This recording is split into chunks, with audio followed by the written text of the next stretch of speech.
kecil ini gitu loh, tinggal cuci, rendam 30 menit langsung kasih ke sinar matahari supaya kering gitu.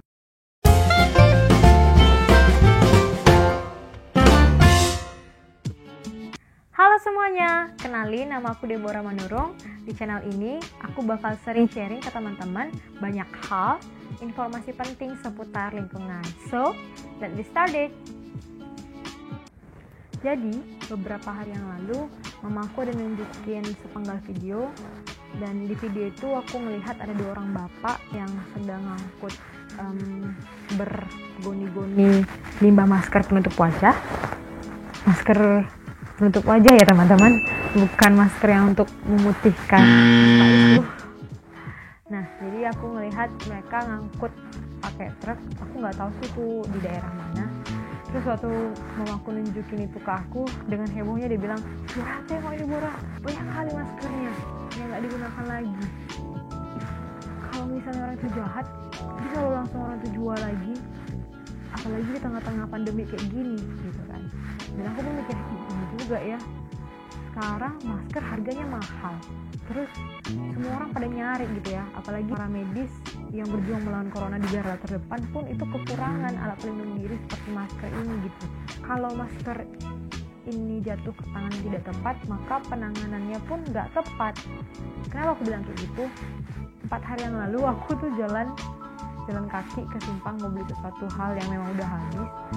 Kemudian aku ngelihat sepanjang jalan itu, jadi aku lewat dari sisi yang satu, terus pulangnya dari sisi yang lainnya, dan sepanjang perjalanan aku pulang pergi itu, aku ngedapatin ada, kalau nggak salah, 4 masker yang sekali pakai itu di jalan, ya dibuang gitu aja. Selain itu aku juga nemukan ada 2 pasang handscoon yang juga dibuang, nggak ke wadahnya. Ngeri kan ya? Bayangin kalau misalnya ternyata yang pakai itu orang yang positif corona, terus waktu diambil sama orang lain yang mungkin punya niat jahat, atau ya kalaupun dia punya niat baik mau masukin ke wadah sampah, ya apa yang terjadi dengan saudara itu gitu kan. Nah, parah. Karena memang yang aku bilang tadi, kalau jatuh ke tangan yang nggak tepat, maka penanganannya pun nggak tepat. Sedih kan ya. Nah, kemudian dari situ aku mulai mencari-cari informasi tentang masker ini dan gimana sih cara penanganan masker ini, dan ada beberapa hal informasi yang aku bisa bagiin ke teman-teman. Nah, yang pertama, masker yang sekali pakai itu hanya bisa digunakan 4-8 jam, dianjurkan gitu ya. Tapi kenyataannya aku lihat di jalan ada orang yang pakai masker sampai maskernya itu udah warna kecoklatan, men. Berarti dia udah pakai berapa hari gitu ya, udah mungkin 3-4 hari dia pakai sampai sebegitunya, karena memang ya masker tadi harganya mahal kan. Tapi nggak gitu juga, careless. Yang kedua, informasi yang aku mau bagiin, kan kita kan disuruh entah mengharuskan kita untuk stay at home atau di rumah aja. Kalaupun memang udah hal yang urgent banget, kayak aku tadi pergi ke Simpang mau beli sesuatu karena habis, kita juga bisa pakai masker, tapi maskernya masker yang kain kayak begini. Ini bisa dicuci, penggunaannya sehari sekali bisa digunakan. Kalau teman-teman mau cucinya juga harus dengan cara yang tepat, ya rendam cukup lama, ya 30 menit, sekalian dikasih disinfektan kalau bisa.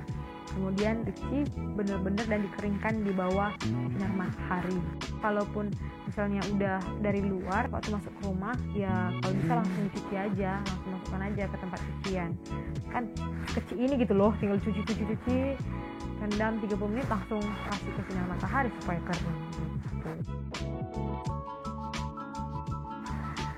Kemudian yang ketiga, masker sekali pakai itu termasuk ke limbah medis. Kalau katanya limbah medis berarti penanganannya pun tertentu.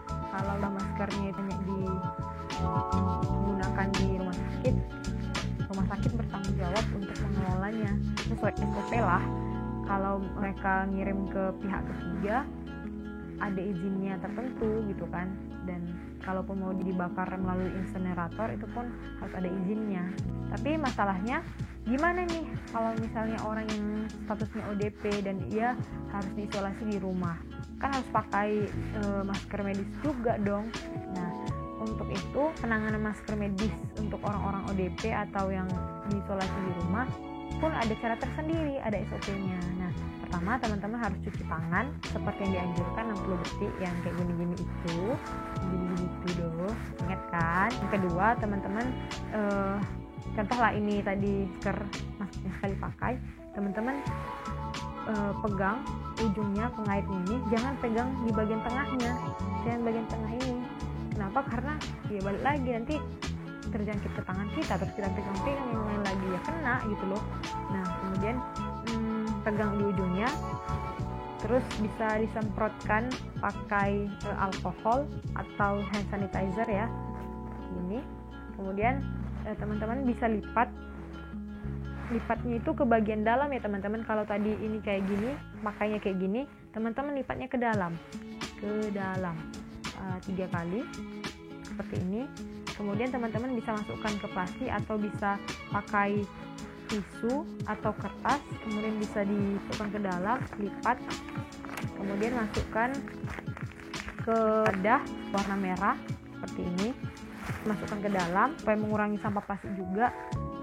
Bisa untuk 2 hari lakukan hal yang sama kayak yang tadi aku udah bilang. Kemudian kumpulkan ke wadah yang merah tadi dan tulis label di kertas lain, kemudian tempel di sini, namanya limbah medis gitu. Nah, setelah itu buang ke tempat sampah, angkut sampah akan ngangkut dan mereka bisa lihat sampah yang tadi itu termasuk limbah medis. Bapak pengangkutnya pun nggak terjangkit gitu loh, karena nggak langsung megang dan dia tahu itu limbahnya limbah medis. Kalaupun teman-teman mau double plastiknya juga nggak apa-apa, supaya lebih mengamankan lagi, lebih baik sih sebenarnya, cuman ya lebih banyak plastiknya, tapi nggak apa-apa sih. Untuk sekarang ini pemerintah udah pasti tahu lebih baik menggunakan plastik yang sekali pakai. Tapi kalau misalnya teman-teman di rumah, kalau bisa minimalisir sampah lah ya, sampah plastik ini. Nah, itu aja sih informasi yang bisa aku sharingkan ke teman-teman. Hope you enjoy. Aku harap sih teman-teman bisa lakuin di rumah. Kalau ada pertanyaan bisa komen di bawah.